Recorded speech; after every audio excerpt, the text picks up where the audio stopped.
தள்ளாடி தள்ளாடி நடை நடந்து நாங்க சபரிமலை நோக்கி வந்தோம் ஐயா.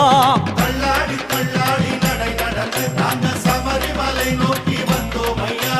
கார்த்திகை நல்ல நாளில் மாலையும் போட்டுக்கிட்டு, கார்த்திகை நல்ல நாளில் மாலையும் போட்டுக்கிட்டு, காலையிலும் மாலையிலும் சரணங்கள் சொல்லிக்கிட்டு, காலையிலும் மாலையிலும் சரணங்கள் சொல்லிக்கிட்டு, சுவாமியே ஐயப்பா ஐயப்போ சாமியே சுவாமி சரணம் ஐயப்ப சரணம் ஐயப்ப சரணம் சாமி சரணம் சரணங்கள் சொல்லிக்கிட்டு வந்தோம் ஐயா. சரணங்கள் சொல்லிக்கிட்டு வந்தோம் ஐயா. தள்ளாடி தள்ளாடி நடை நடந்து நாங்க சபரிமலை நோக்கி வந்தோம் ஐயா. ஐயப்பா தள்ளாடி தள்ளாடி நடை நடந்து நாங்க